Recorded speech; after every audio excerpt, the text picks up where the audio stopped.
Bob Fletcher, welcome to the Prophecy Club. Thank you. Thank you very much. It's my pleasure to be here. I really appreciate it, and gives me the opportunity to share some amazing information that I have ended up falling into, as I say, so to speak.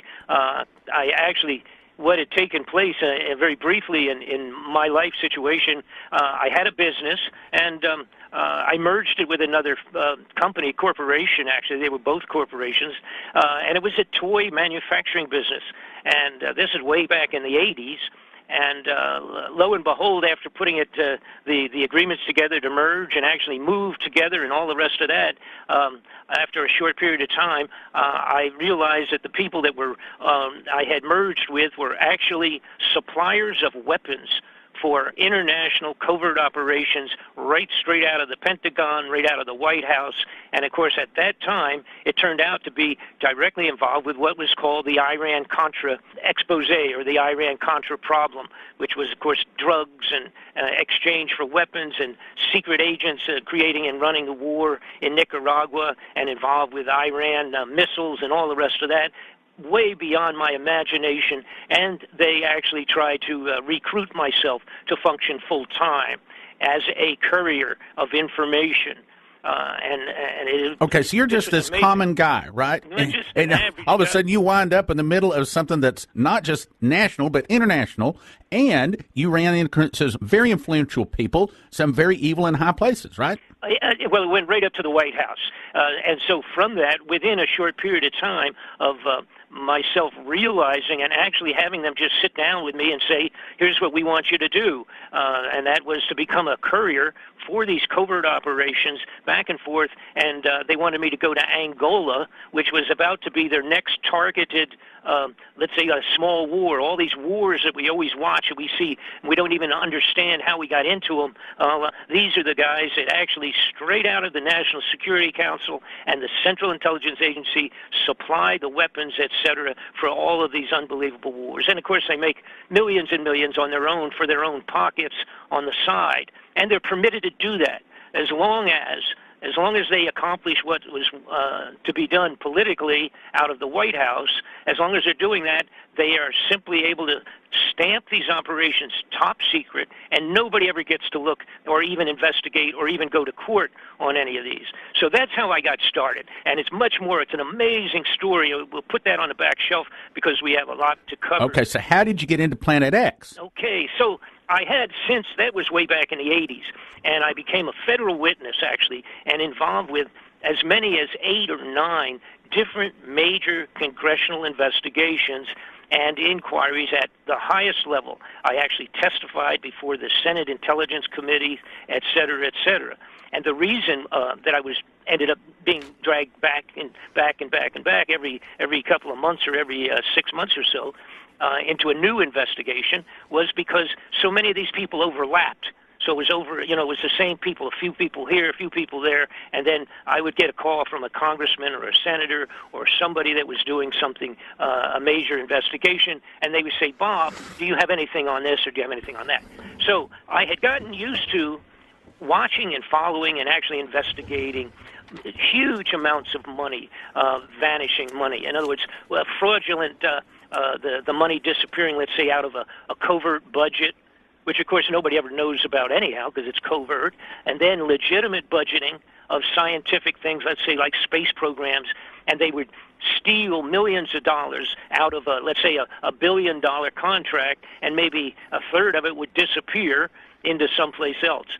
And I started about 3 years ago looking into huge amounts of money that were vanishing.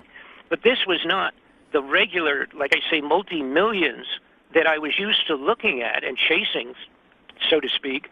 The money had moved up to be where it was billions and even trillions of vanished dollars just disappearing into the air. And one of the big points was back the day before the 9/11 occurrence, the day before the 9/11 event in New York and Washington. I can't wait to hear this. Okay.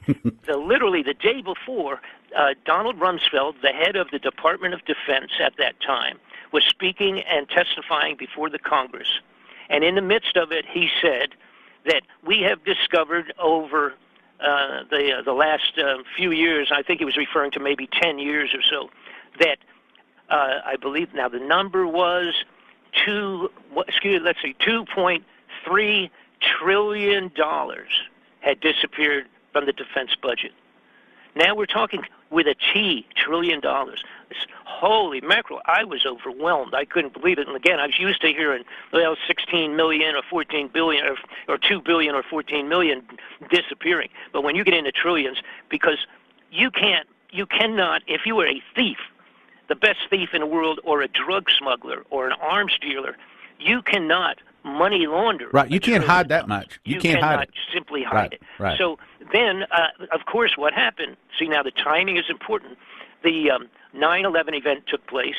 That was the end of it. We never heard anything about any other news on the face of the earth for the next 6 months because of course, the outrageous 3,000 dead Americans in the 9/11 event.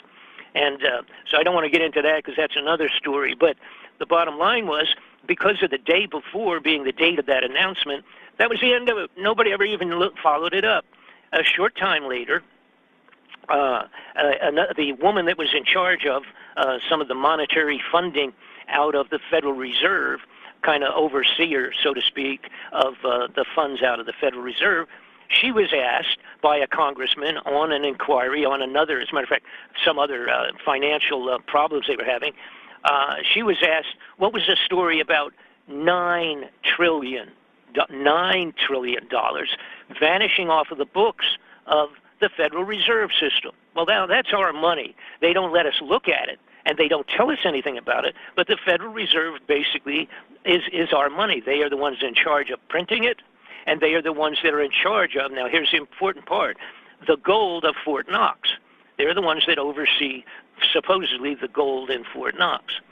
So around in the same period of time, I realized that a friend of the average American, Mr. Ron Paul, at the congressional senatorial level, had requested a audit of the by the Federal Reserve of the gold at Fort Knox. He wanted to know, because there were so many stories and rumors about which is the truth, that the fact that the gold is no longer there, that all the gold of Fort Knox is gone.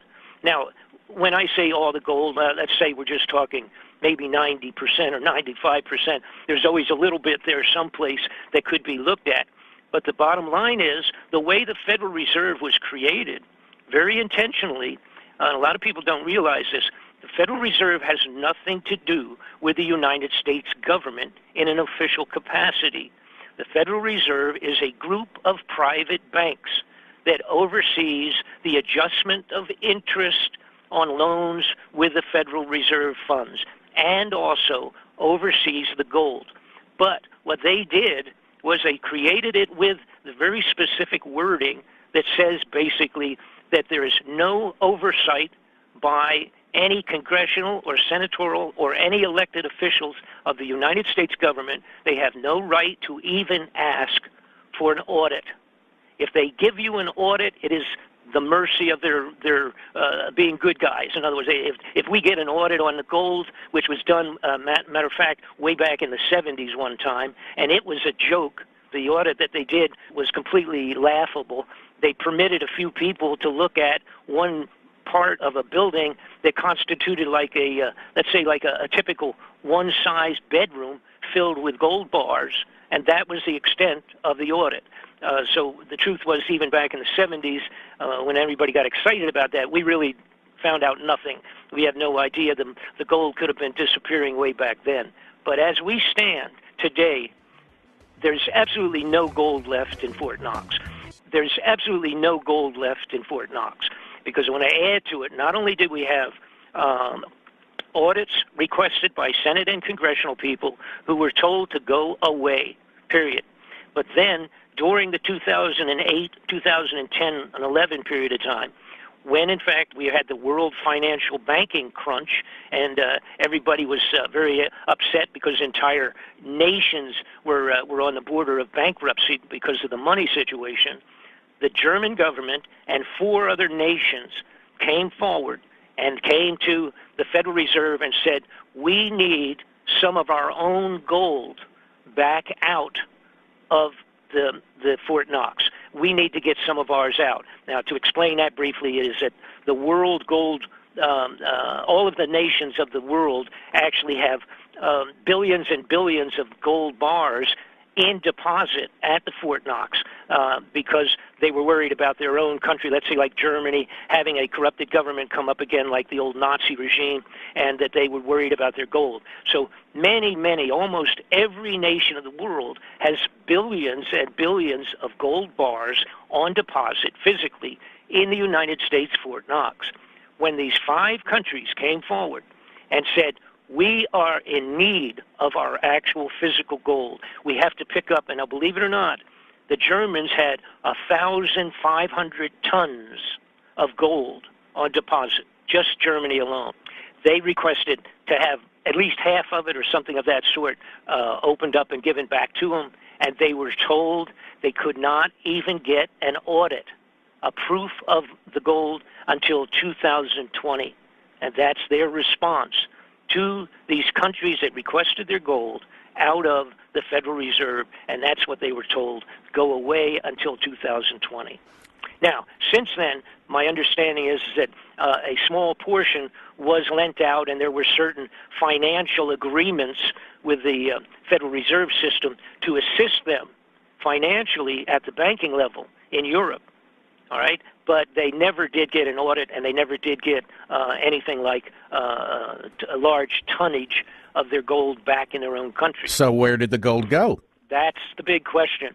So then also, because the gold vanishing thing, that's always been, that's been banged around for a long time. It's always discussion, but there's never been enough proof to where you could say, see that? Here's A, B, C, D, E. All of these things indicate that there absolutely is no gold left in the Fort Knox. And that absolutely is the correct assumption at this time, being as that they actually told these countries that they couldn't even have any of it. Okay, so I sit back, and I'd done so many things. I've been doing this full time for 30 years. Now, I'm not a guy that writes a blog or a guy that does newspaper stories for random papers or something like that. I'm not like a reporter or something of that sort. I've physically been in the middle of these inquiries, and some of the material that I have come across in my investigations, as a matter of fact, many pieces of paper, documentation that I have come across in 30 years, when I turned it to the investigating committees in Washington, D.C., they were classified secret after I had supplied it back into the desks of the investigations in Washington. So that's how important some of the material has been that I've done. I've had Chief Legal Counsel for the House Foreign Affairs Committee sit with me at his desk in Washington, and had him say, where in the world did you get your hands on the material that has come out of the safe or a vault in Washington, D.C.? Where did you get this material? Now, probably something else you need to point out is you're not necessarily, at least before this came up, a prophecy student or a big believer in kind of fringe things. You're just a hardcore investigator, but you stumbled on something. What happened? Absolutely. So I sat down when I really realized, again, what we were talking about in terms of a 10, 15, 20-year period of time, somewhere really actually about 1983 was when it started, when they changed the space. NASA started changing a lot of things in their budgets. This money was vanishing in gigantic truckloads of money. And again, I have to reiterate, it's not where somebody just took it, $2 million and built them a new house in Tahiti or Hawaii for a congressional vacation or something. It's not that kind of money. It was bigger. And I remembered somebody said something to me about underground facilities and had supplied me many years ago. Now I'm going back literally into the 92, 94 period of time, where I had gotten films and photos and stories and reports and information from people that had been either working on underground facilities. As a matter of fact, one of them became a pretty good friend, and he actually was murdered because he was talking about some of this. But they were talking about gigantic underground facilities way past and beyond like the NORAD facility that we're familiar with, where they had in the side of the Granite Mountains, where they'd been in there for many years with the control center watching for possible invasions by missiles or nuclear attacks from Russia or something like that. That was what NORAD was originally created for, and they had all of their electronic gear in there and all that. So we're familiar with that and some other military bases. But the underground facilities that we were talking about, and I had never had opportunity, or never did I have a good reason to look into underground facilities until this new handful of information about vanishing gold and all the money gone, disappearing. So I pulled out some of my old records and information, contacted other people, and looked into what was going on in terms of underground facilities. And what I found out was, for at least 30 years, and some of them are even older than that, but basically since the 80s, Ronald Reagan, president at that time, had started what he said, we need to expand continuity of government programs. And that's what they officially labeled it as. And what that represents is the places for select people, a limited few number of people, that during a potential nuclear attack or situation like that, the president and a limited few people could be secured underground in these hideouts that would not be destroyed or affected by nuclear weapons, and that they could continue government underground if, in fact, we were attacked. And therein came the name of continuity of government.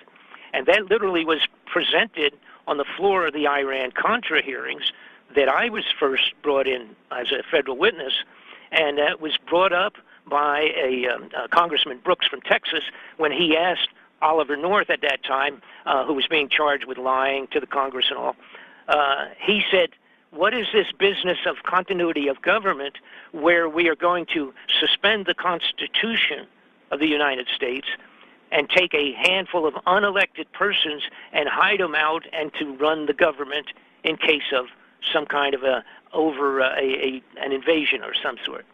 Well, as soon as he said just that much of it, he was gavelled down, told to shut up by Senator Inouye from Hawaii. Right. They just called the whole thing classified and shut it all down. I saw that. Go ahead. That's what he said. He said, you need to shut up about that, right, and we're going to go behind closed doors. That's right. They immediately went to a sequestered session. Right.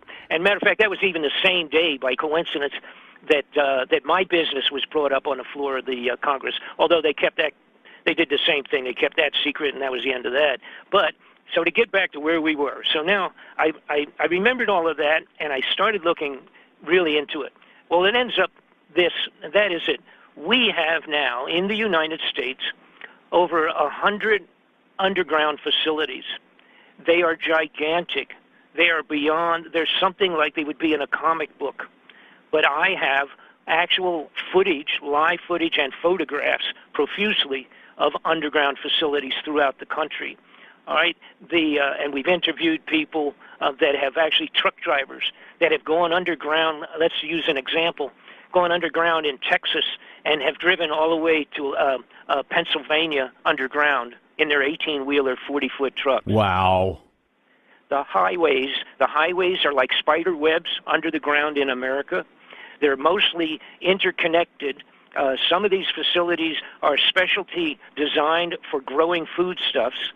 Some of them are specifically designed for holding people.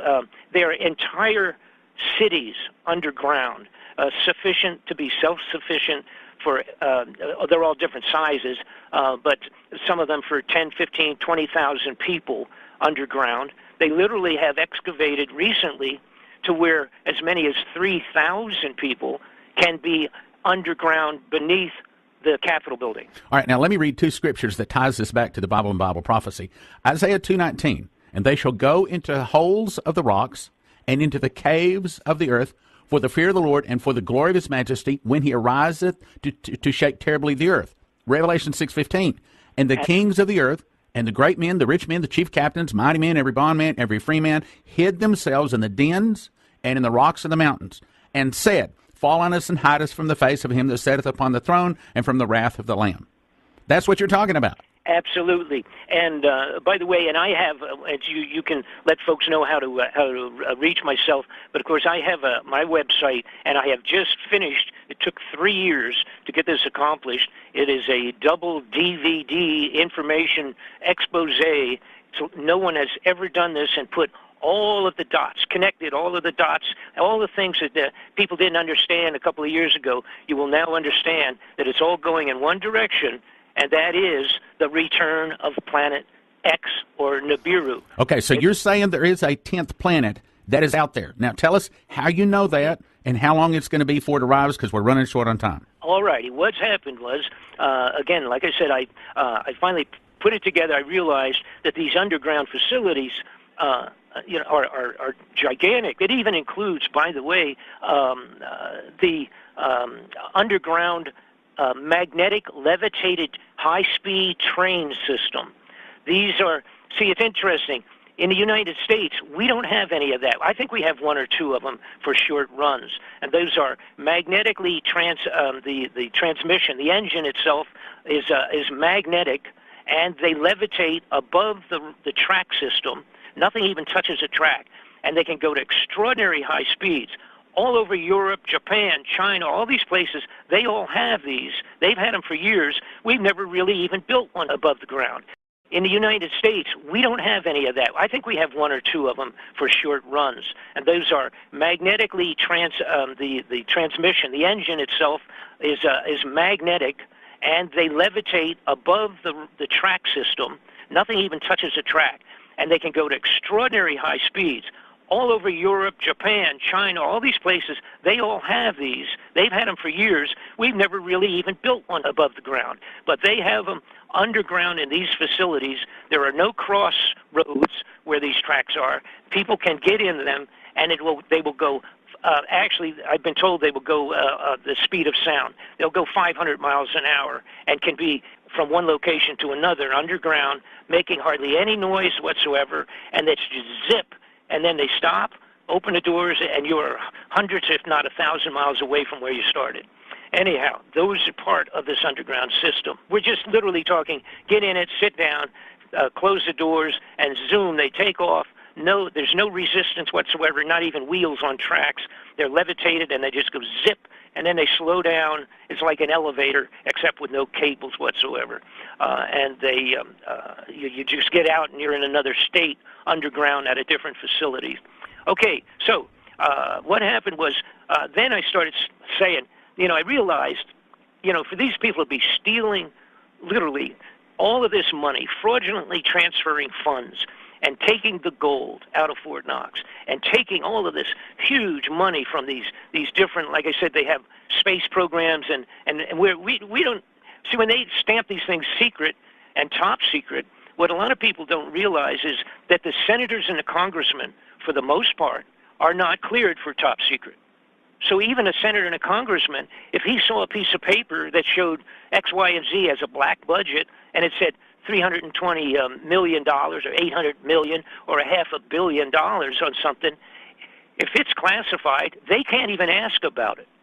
So, see, even your representatives, they have no idea of what's going on with this huge amount of money. Okay, so someone else had, of course, come to me on many, many different occasions, different people in the last 20 years, and they had asked me, what do you think about this Planet X? What do you think about this Nibiru going to come back? It's have you? They used to say, have you read Dr. Sitchin's books about the Sumerian clay tablets that talked about Planet X 4,000 years ago? And I thought, that was, again, it was one of these things. And I was always polite, and I would say, well, gee, no, I don't. I'm not an astronomer. I don't know anything about that, but I'll look into it. So what I did was I did look into it, and I read the books by Dr. Sitchin, which talks about profusely clay tablets that he had been able to transcribe, and basically it talked about this planet coming by that is in a huge 3,000-year cycle, an orbit of 3,000 years, where it would go way out beyond Pluto and then come back in. It would take 1,800 years to swing back by and come close to Earth.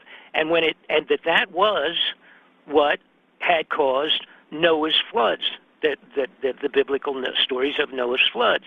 And also around that same period of time, biblically, the storms of the raining down fire on the troops, killing 100,000 troops in Israel because of the rainstorm of meteors, which of course they didn't know they were meteors or meteorites at that time.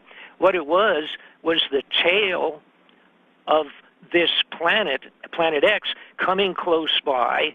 And when the Earth is in its regular orbit of going around the sun, we would pass through what would represent, let's say, the tail, like a comet. It's not a comet now; it's a planet. But like the tail of a comet, we would pass through it 2 times.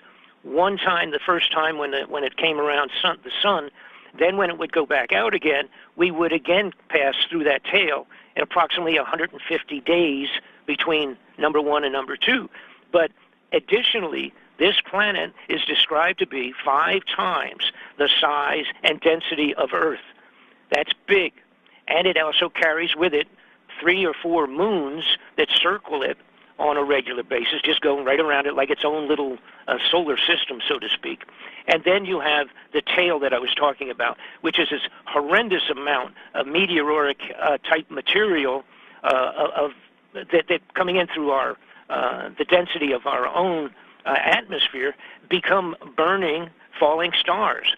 And some of them would make... Well, and of course, the Bible says that the stars are going to fall like a fig tree casting forth its untimely figs. Go ahead. And that's exactly what we're talking about. This was one big study that had been done by one person. I really started to say, oh, wait a minute. See, the only thing... We had to realize something. We've had a corrupted secondary government running the United States of America for years and years and years. And it has gotten worse. It's gotten so totally out of hand. And originally, their intent, the bad guys in government, not everybody, but those that were corrupted and made their way up to government, at this point in time, if you're not corrupted, you can't get to the highest levels. There's very few people that are existing up there, I am afraid, that are actually a good Christian, a wholesome, all-American people. So we've had this, what people refer to as a secret government running our government for years. You have to accept that, and that's a reality, and blah, blah, blah. I'm not going to get into trying to prove all of those points. That's the fact.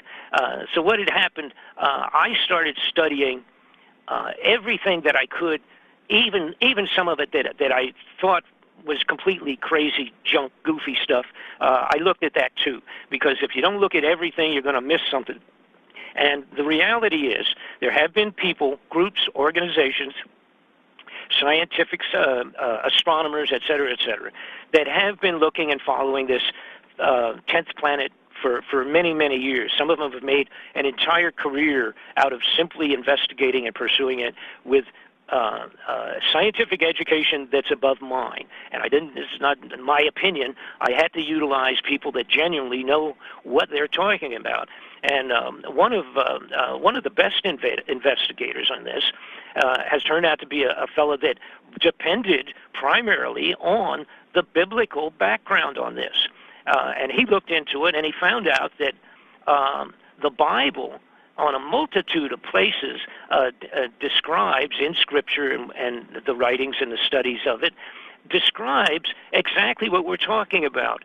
They're talking about events back a couple thousand years ago where it was literally a solar eclipse by a huge body that crossed in front of the sun, between the Earth and the sun, and blocked it off for 5 times the normal eclipse. It wasn't the eclipse by the moon. It was an eclipse by another separate body. One small point, going way, way beyond his studies, was that there's a thing that was called the sky disk that was discovered out of a German a geological survey that was done many years ago, and they discovered what was an astronomer's viewing site similar to the Stonehenge, and it was in Germany, in a country, part of the country of Germany called Gossec, Germany. And in 1999, they were doing these archaeological digs and they discovered a thing that was called the sky disk, and it's about 12 inches across.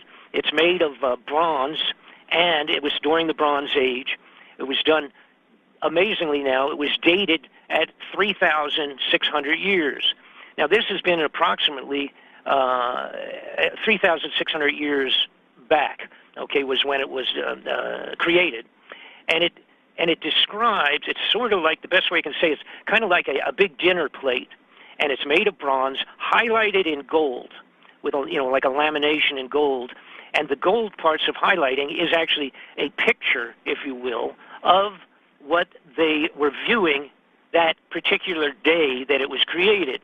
And it shows the eclipse of the sun, and it shows the moon and the sun at the same time in the sky. Now, the only way that can happen is, in fact, if it is an eclipse of the sun. Okay, you can't see the sun and the moon at the same time if you're just looking at it at nighttime. In other words, it's at daytime.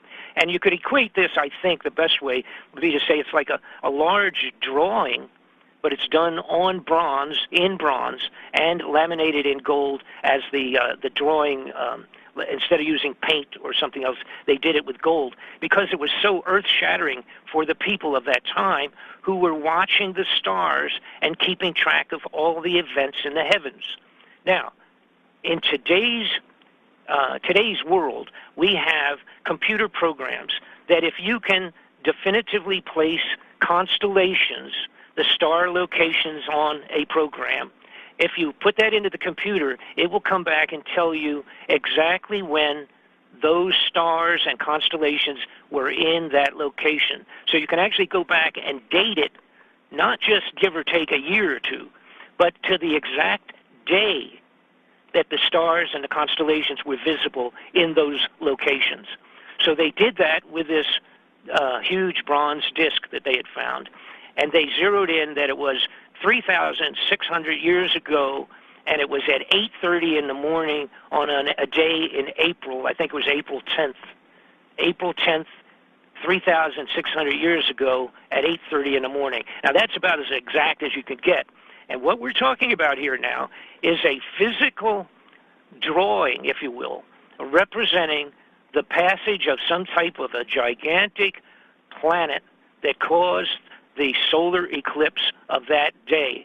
And not only that, but it indicates, because of the locations of specific constellations, that it actually tilted the Earth by 26 degrees. All right? Now, this is the kind of stuff that really takes some very high, intelligent, studious studies. Now, that's only that. All that is now, that's one example of one of the things that really excited myself, because it's kind of like a diary, a 3,000-year-old diary, where somebody said, hey, the day before yesterday, here's what happened, and everything went dark and blah, blah, blah.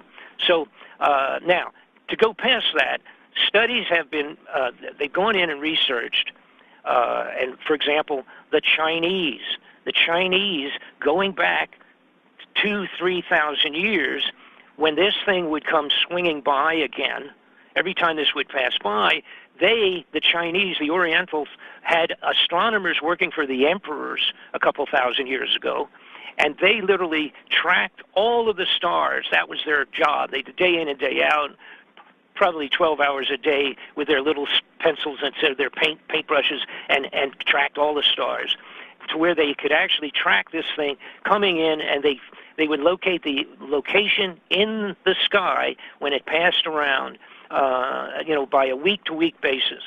Now, apparently, taking a multitude of studies of these that I investigated myself, following, again, other people's work. And by the way, the gentleman that did this, I consider to be some of the very best studies on this. His name is Gil Broussard, and he calls himself an amateur astronomer, but he's been looking through the telescope for thousands of hours. He's probably got more time behind the telescope than some of the professionals. But now, let me shift gears. I just want to point out that some of his investigations, he went through every biblical passage and was able to verify, like this, see this tilting of the Earth of 27 degrees, well, that would have meant that when that happened at that given time, that there would have been strange geological effects on the entire globe. So he went back into prehistoric studies, went back as far as he could and matched up the biblical writings with the Orientals, the Tibetan monks, and all of these people that have been writing about these things, and by themselves they don't mean much. But when you get together and put all these together, he was able to verify that at the time that this was going on, that the volcanoes were blowing up all over the earth. There was earthquakes logged in on the old antique scriptures all around the globe. So it was affecting. So this 26-degree indication of this slant on the earth itself was actually documented all over the globe. And then we get back to modern times, okay? So the most recent, some of the most recent and spooky, so to speak, was a fellow named Harrington who was in charge of the Naval Observatory for the United States Navy, for the United States government. He had read some of Dr. Sitchin's books about the Sumerian description of a long, elongated, orbital planet coming back to visit Planet X. He studied and looked at that, and he said, well, let me go see if I can find it. So what he did, and this was in the early 90s, Dr. Harrington located Planet X to his own belief, good enough that he contacted Dr. Sitchin and called him into his office. Now, we have videotapes of that meeting between the two of them when the guy that's in charge of the United States Naval Planetary, the Astronomical Planetary, he brought Sitchin in, sat him down, and said, I have found your planet. You're right. It is out there. And it will potentially be coming back, and et cetera, et cetera. He started to do what was a formal astronomical paper on this for the scientific community, and he all of a sudden came down with cancer and died before he could finish the paperwork. So fortunately, we have that on video, so we know that it took place. So here is actually the head of the Naval Observatory himself coming out and saying, I agree, Dr. Sitchin, you're right, it is out there. Now, more recently, as a matter of fact, we have had some scientists at the highest level of a couple of our universities just in the last couple of months and NASA has, has sort of admitted it only because, in fact, they've been located by what you would call serious scientists, so to speak, and astronomers. But and I'm trying to think of the anyhow, it's with one of the big universities with whom they work. All right, and they had found that there are at least, actually, they've discovered a couple of hundred planets that have never been seen before. All right, but in their case, the big deal was they found at least two out where Dr. Sitchin was talking about, past Pluto, out that far out, big enough to be the Planet X that everybody's talked about. And this is brand new news and brand new information that had just come out in the last couple of months. Now, here's to do a good summary on this now. And of course, everybody wants to know, well, when's it coming and how bad would it be, et cetera. This, according to the studies, the people that study it, and by the way, there are two different groups that I would say kind of are at odds. Some of them believe that it is a 3,600-year orbit, which would mean that it would come around, it'd take 1,800 years to get back once it's farthest farthest point, and then 1,800 years to get away from here and go back way out in outer space. Then there are another group that feels that, including Mr. Broussard, who feels that it's only maybe a 360-year orbit, which would mean that it has passed 10 times in a period of 3,600 years. All right, and that the reason that there was this discrepancy is that there was a problem. See, there was many years ago, 1,000, 2,000 years ago, they did not use a zero in numerical writing any place on the face of the earth. There was no zero. They would use number, and then they would say plus number, to come up with, let's say, the number of 3,600 would have to be done by adding regular numbers together, but they would not utilize what actually was a figure for zero. That didn't come into place until a couple thousand years later. So therein, he feels that there may have been an error in that, and that's very, very possible. But the bottom line is simply this, that it is going to come back, and the belief is on its way back around. Now, it's already affecting our weather. It's already affecting the sun, which is affecting our weather. The sun has gone crazy compared to the way it normally acts. But what I discovered, and by the way, all of this is in my new DVD, everything, including much more than we can talk about today, is on my DVD, so you'll have a complete understanding and the exact figures on all this. So I'm doing this off the top of my head, so it's not the best way to do it, but because there's too much involved. But anyhow, in terms of the planets. So how do they get your DVD?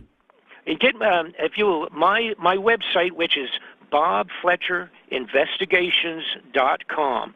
It's bobfletcherinvestigations.com. You go to my website, and by the way, I've got pictures of the underground facilities on my website. I've got some pictures of possible infrared photos of Planet X already taken.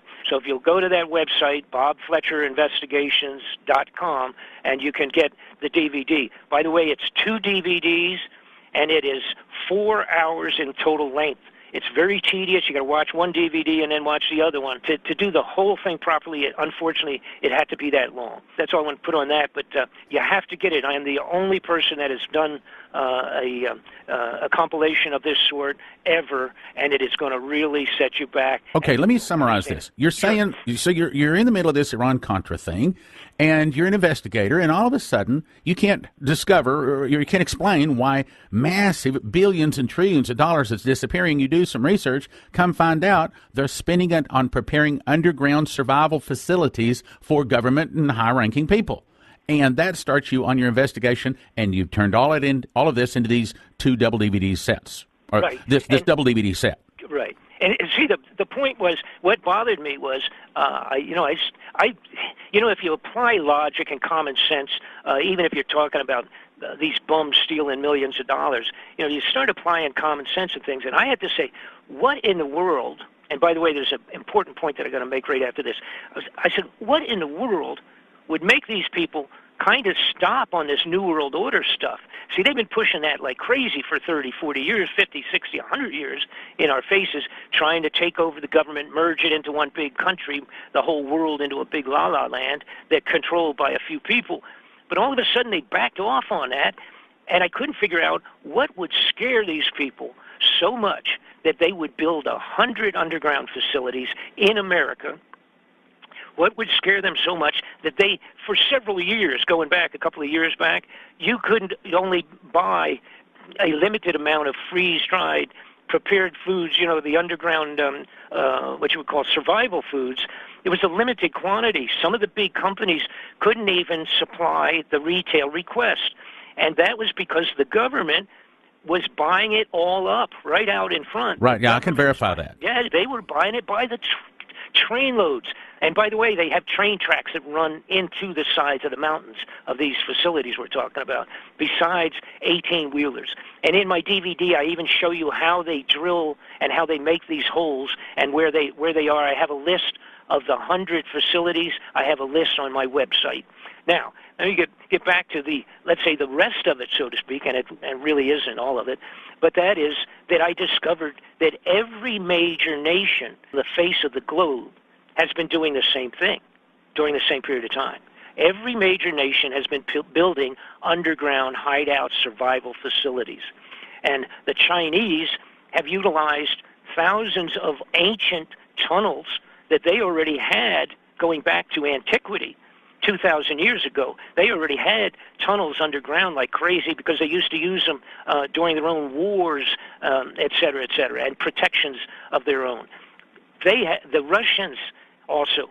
The Russians in 2010 put out a regular governmental mandate that by 2013, the beginning of 2014, that they would have 5,000 underground facilities built for their people.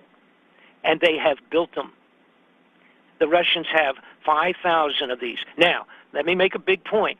These facilities that I'm referring to in Russia are much smaller facilities for a multitude of the general public and et cetera, okay?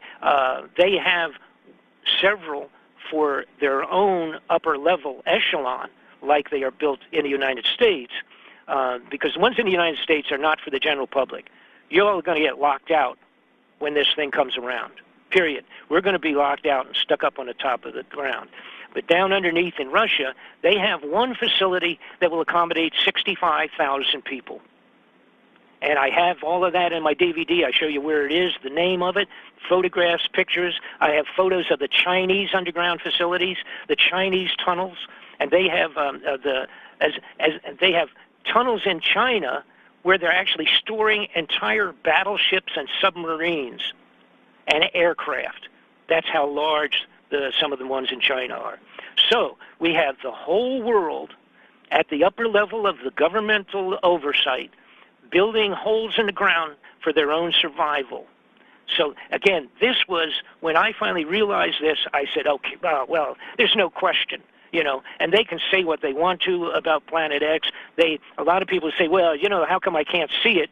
Well, I don't want to get into all of that, but you don't see everything in outer space.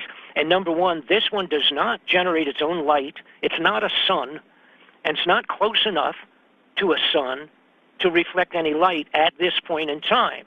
So the only thing that works is an infrared telescope of either that's been sent out in outer space, which, by the way, we have a good handful of them that secretly out there that are infrared.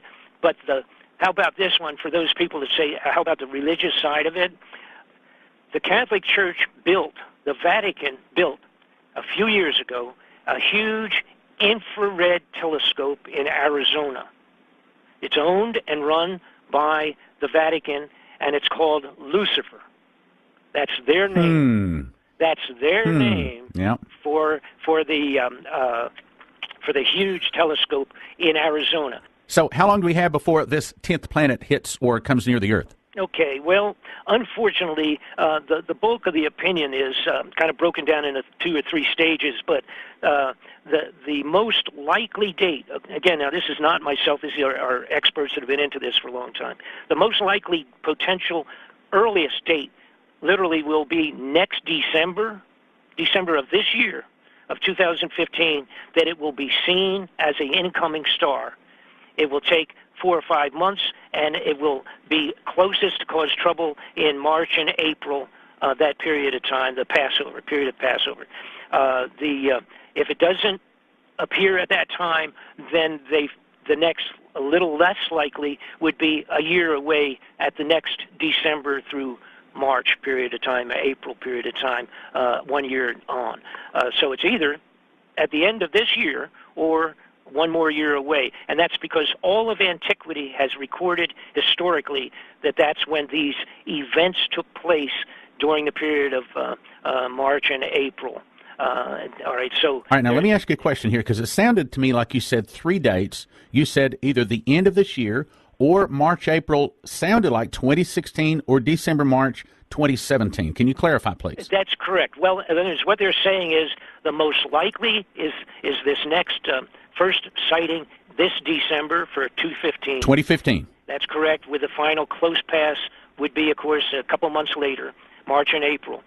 Or March and April 2016, right? That's correct. In other words, it's take about 4 or 5 months for it to be December sighting, and then January, February, and then March and April will be in the backyard. And then the third possible sighting could be December, March 2017. Yeah, all of the figures would be in from the December to the March and April period of time. So if it doesn't happen this year, it's not going to happen in June or July. Okay. It's going to happen in the the next December to March. All right, let me say this again clearly, make sure we got it right. Either latter 2015, March, April 2016, December, March 2017. That's correct, and that seemingly is mostly agreed upon by all the people looking at it. And now here's the big deal that I have to, and we've run out of so much time here. I'm saying, apologize.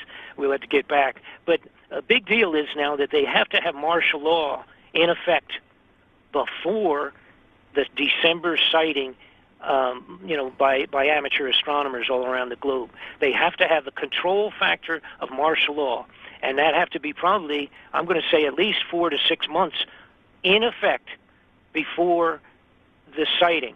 So when people see them moving into martial law, the real reason is Planet X is about 6 months away. Do you expect a global announcement that this thing is coming? Absolutely not. They can't do that, because people go totally berserk on this entire globe. So they will deny all of that when the rumors start getting really. They're already, just since I came out with my my DVD 2 months ago, the increase in activity on the websites globally is mind-boggling. It's triple, quadrupled in terms of material. Not all of it any good, but nonetheless it's there.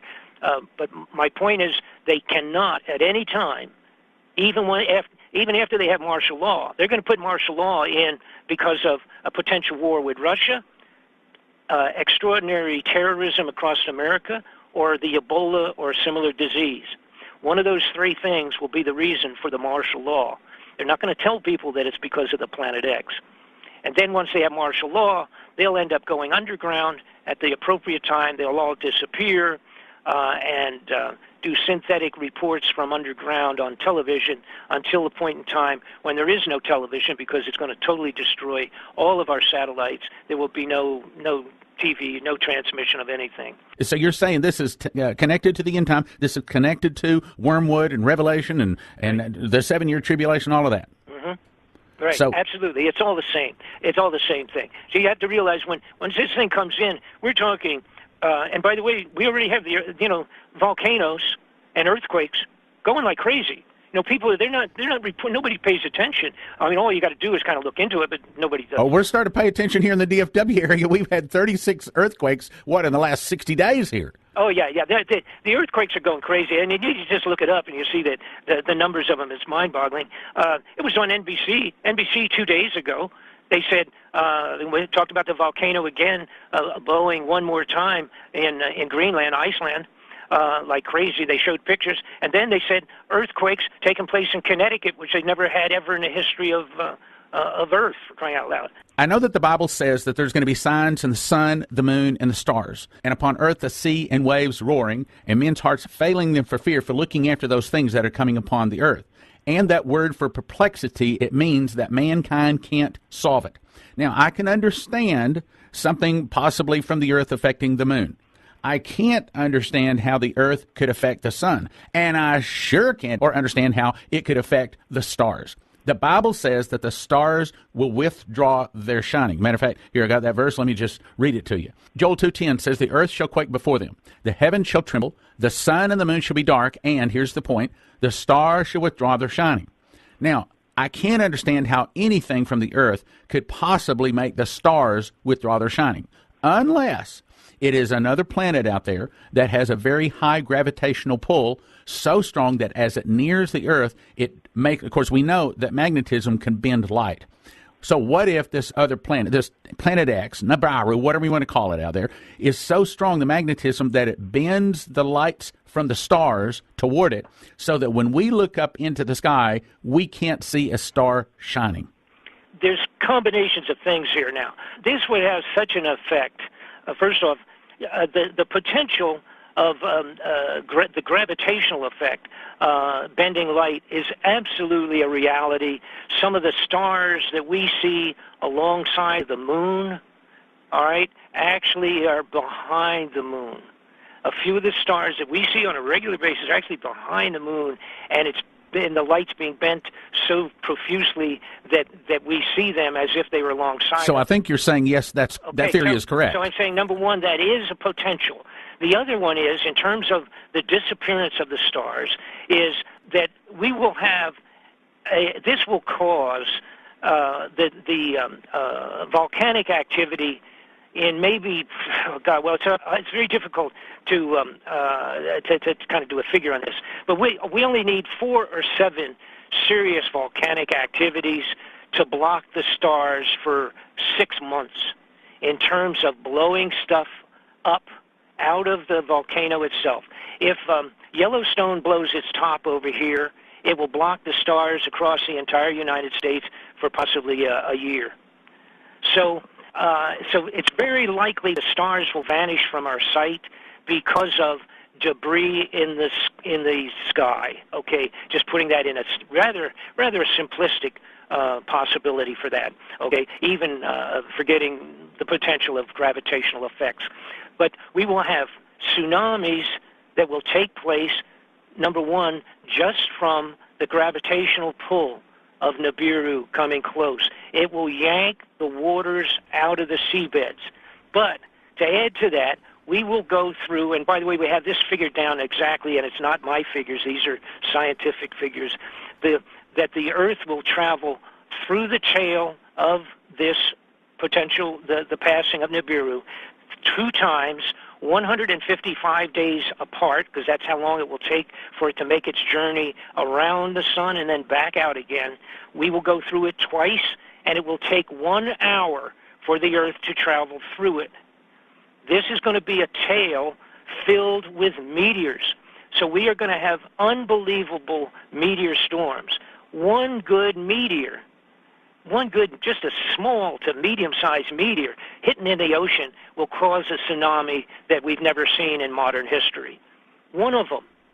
And we're going to go through this junk, space junk, for an hour. That's how long it will take to pass through it. Let me give you another one. Isaiah 24:18 says, the windows from on high are open, and the foundations of the earth do shake. The earth is utterly broken down. It is clean dissolved. It moved exceedingly, and the earth shall reel to and fro like a drunkard, and shall be removed like a cottage. And that cottage means like a excuse me.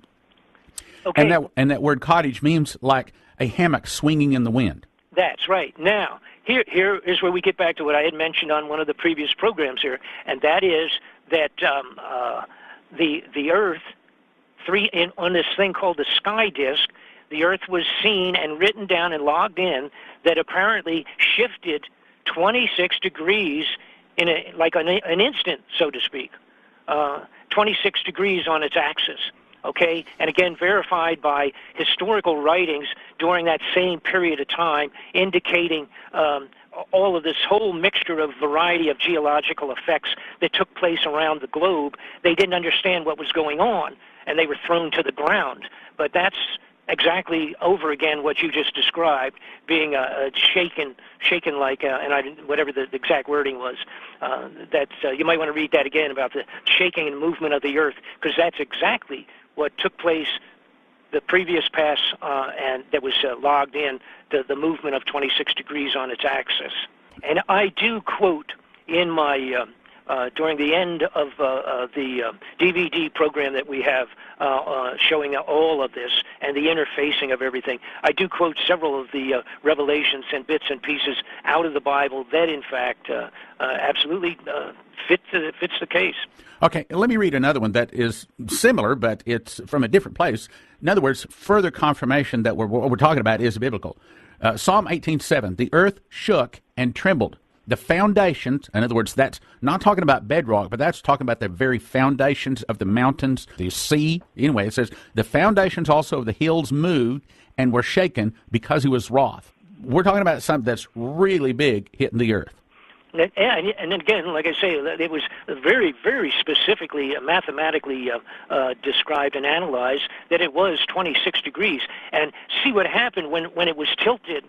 The constellations in the sky over Germany, where they did this sky disk description of galactic events, those constellations, one of them was included on the disk that they saw that day. All right, now this was daytime, and again, seeing day, night, moon, and seeing it all at the same time. That the constellation shown was one that should not have been even seen in Germany. So when they went back on that day with the new programs, et cetera, with the computerization and did their analyzing of it, they realized that it was exactly 26 degrees of a tilt in order for them in Germany to see that particular constellation. And I think it was Constellation Orion, which normally is not seen in Germany. See? So for it to be seen, it was an exact 26-degree tilt to bring it up on the horizon far enough from their visible point of view to see it. I've got one you're going to love here. In Psalm 18:15, you said that the waters would be pulled out of the oceans. Listen to this. Then the channels of waters were seen, and the foundations of the world were discovered at thy rebuke, at the blast of the breath of thy nostrils. So there's a time when the very foundations of the hills and also of the sea will be seen. That's what you're talking about. Yes, sir. And it's and I don't, other than I've done. Let me put it this way: I've done more biblical studies in my personal life the last 3 years, just getting into this, than I had previously. Amen. I mean, as a Christian, I was brought up, et cetera, under the basic concepts of Christianity my whole life. But I was not a biblical student. I never pretended to be. But maybe knew a little more than a lot of people, but not as much as others.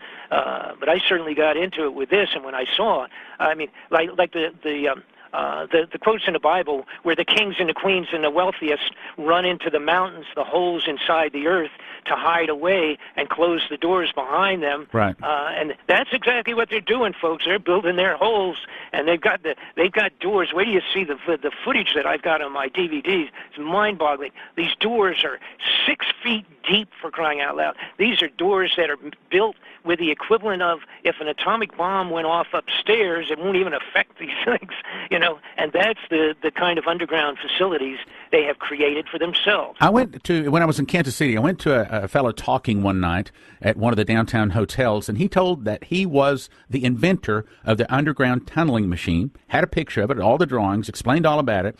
And here's how about Phil? I don't remember his name, but here's how it worked. It looked like a giant bullet. Okay, it was shaped like a bullet.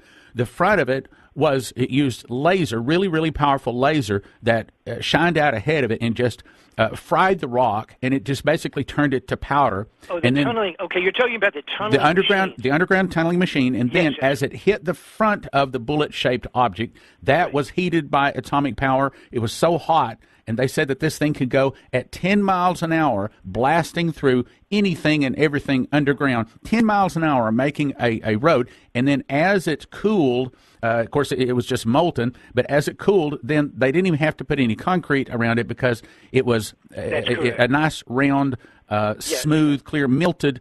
In other words, the very part that was melted, that was blasted, became the edge. Solid side. Right. Yes. All right, now, I have all of that equipment you're talking about. I have all of that in the DVDs as well, and I explain it as well. Wait till you see the Chinese.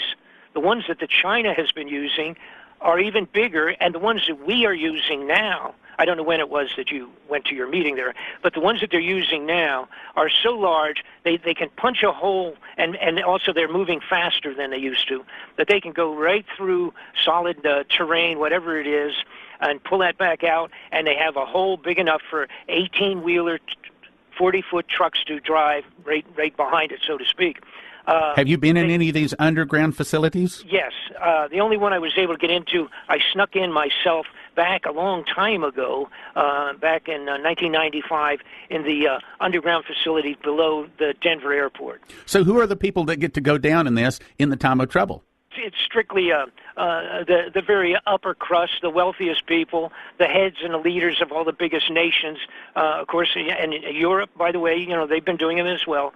So it's all the leaders, and then some of the top scientists and some of the most intellectual, et cetera. And they're not even sure how long they have to be under there. So it's interesting. It all might be, for them, it may turn out to be futile. There may be a big waste.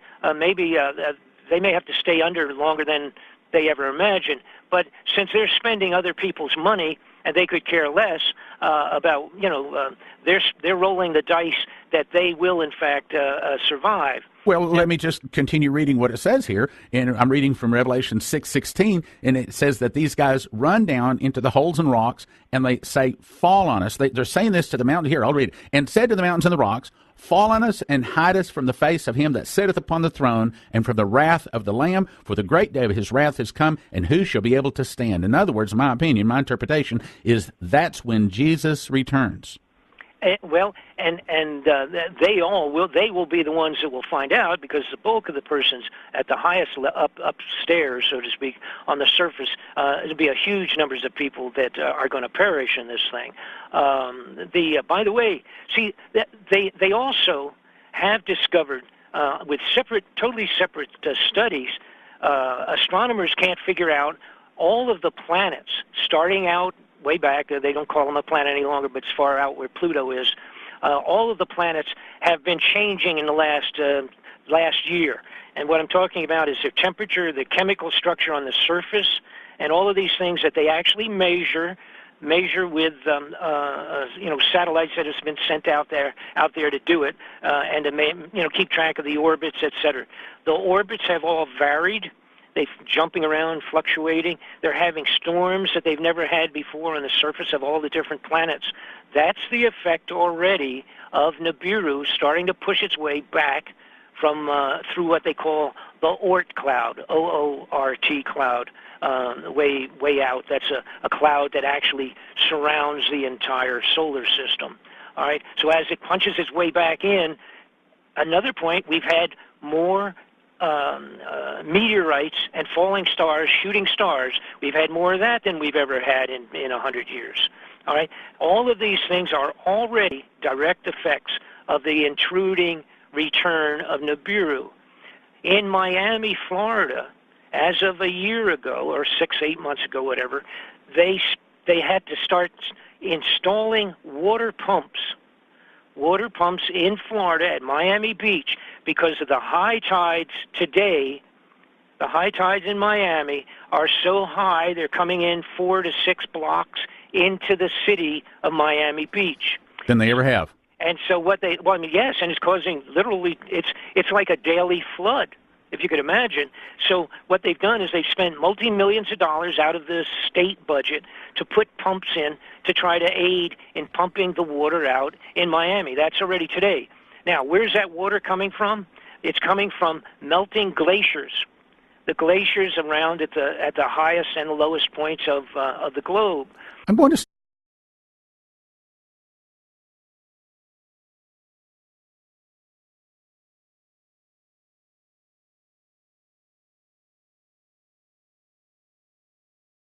Bob Fletcher, welcome to the Prophecy Club. Thank you. Thank you very much. It's my pleasure to be here. I really appreciate it, and give me the opportunity to share some amazing information that I have ended up falling into, as I say, so to speak.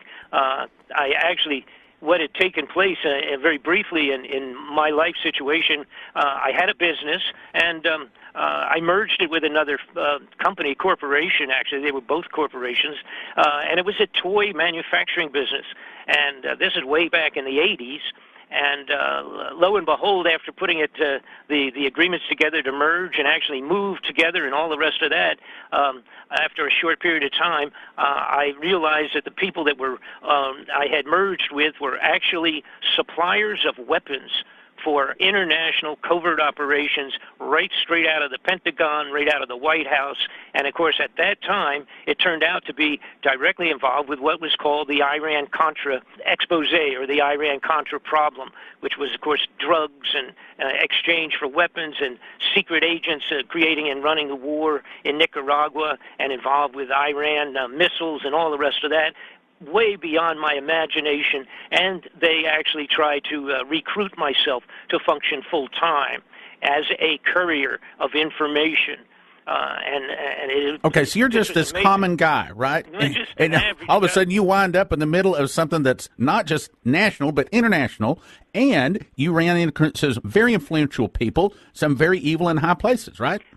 Well, it went right up to the White House. And so from that, within a short period of time of myself realizing and actually having them just sit down with me and say, here's what we want you to do. And that was to become a courier for these covert operations back and forth. And they wanted me to go to Angola, which was about to be their next targeted, let's say, a small war. All these wars that we always watch and we see, we don't even understand how we got into them.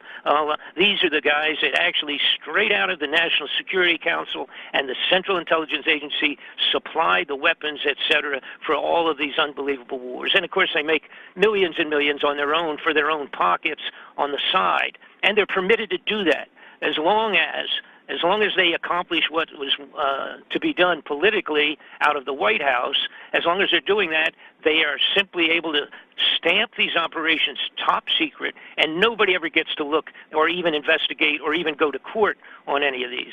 So that's how I got started, and it's much more. It's an amazing story. We'll put that on the back shelf because we have a lot to cover. Okay, so how did you get into Planet X? Okay, so I had since, that was way back in the 80s, and I became a federal witness, actually, and involved with as many as 8 or 9 different major congressional investigations and inquiries at the highest level. I actually testified before the Senate Intelligence Committee, et cetera, et cetera.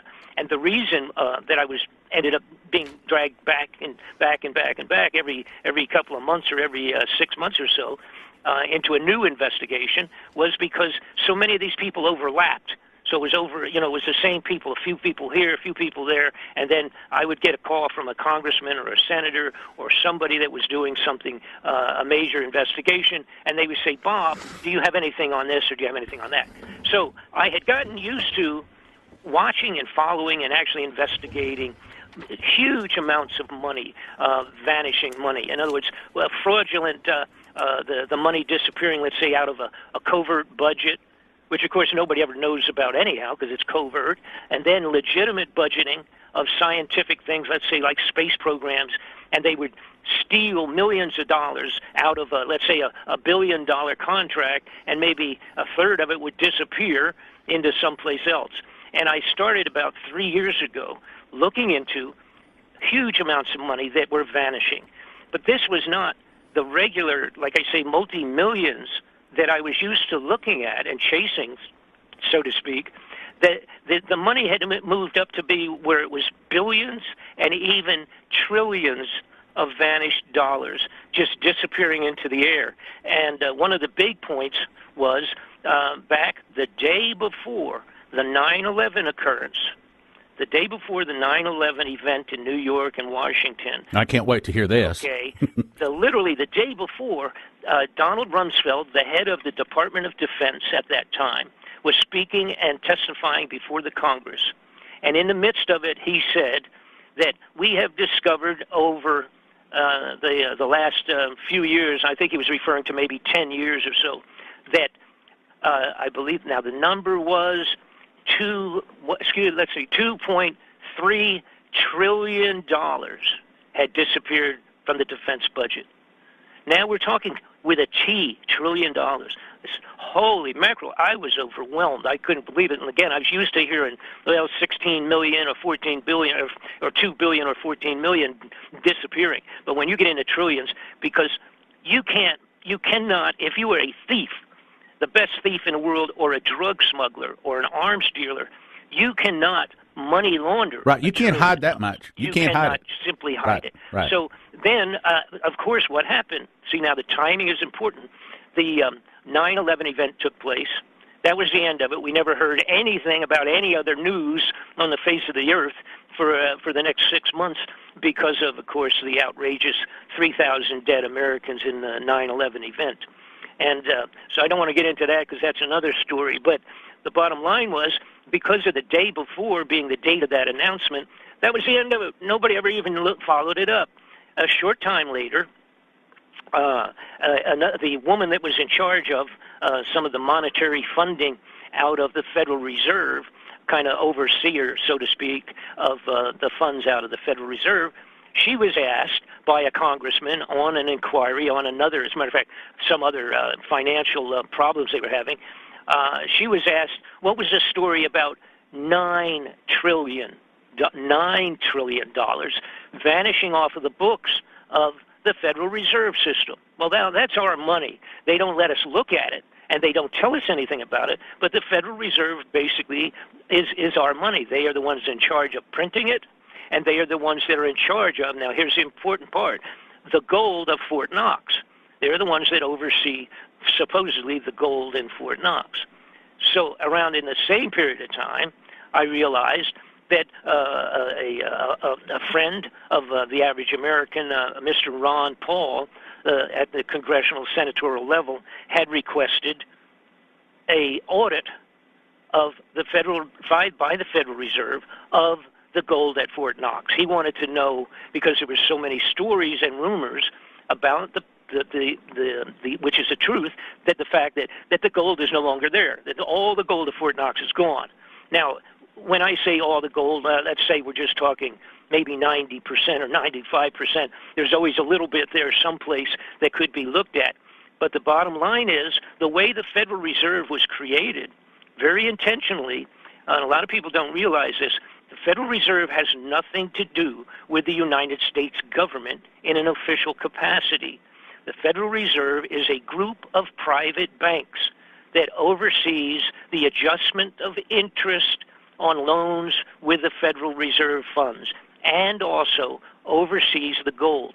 But what they did was they created it with the very specific wording that says basically that there is no oversight by any congressional or senatorial or any elected officials of the United States government. They have no right to even ask for an audit.